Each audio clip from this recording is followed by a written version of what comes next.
ಅಂಬೇಡ್ಕರ್ ಸೇವಾ ಸಮಿತಿಯ ಕರ್ನಾಟಕ ಸಂಘಟನೆಯ ಸಂಸ್ಥಾಪಕ ಹಾಗೂ ರಾಜ್ಯಾಧ್ಯಕ್ಷ ಡಾಕ್ಟರ್ ಕೆ.ಎಂ. ಸಂದೇಶ್ ಅವರಿಗೆ ಜೀವಭಯ ಇರುವುದರಿಂದ ಕರ್ನಾಟಕ ಸರ್ಕಾರದಿಂದ ಅಂಗರಕ್ಷಕರನ್ನು ನೇಮಿಸಬೇಕು ಎಂದು ಒತ್ತಾಯಿಸಿ ಜಿಲ್ಲಾಧಿಕಾರಿಗಳ ಮುಖಾಂತರ ಮುಖ್ಯಮಂತ್ರಿ ಸಿದ್ದರಾಮಯ್ಯನವರಿಗೆ ಸಂಘಟನೆಯ ಪರವಾಗಿ ಮನವಿ ಪತ್ರ ಸಲ್ಲಿಸಿದರು.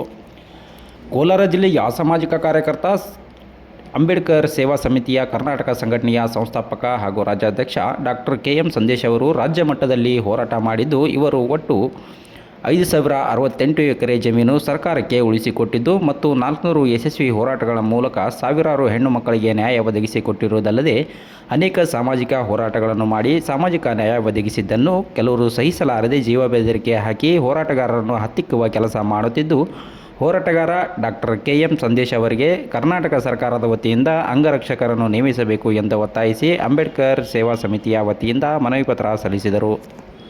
ನಾವು ಇವತ್ತು ಮನವಿ ಮಾಡ್ಕೊತಾ ಇದ್ದೀವಿ.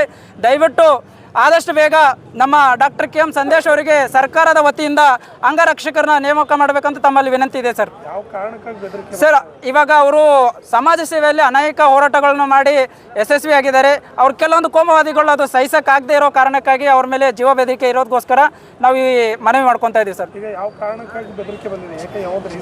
ರೀಸನ್ ಅಂದರೆ ಈಗ ಸುಮಾರು 168ಕ್ಕೂ ಹೆಚ್ಚು ಅಂತರ್ಜಾತಿ ವಿವಾಹಗಳು ಮಾಡಿದ್ದಾರೆ.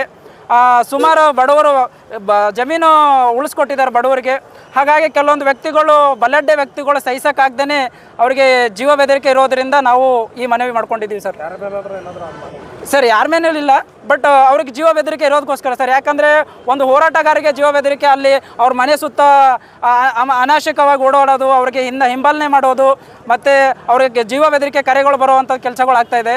ಹಾಗಾಗಿ ನಾವು ಸರ್ಕಾರಕ್ಕೆ ಈ ಮನವಿ ಮಾಡ್ಕೊತಾ ಇದ್ದೀವಿ sir. Thank you so much sir.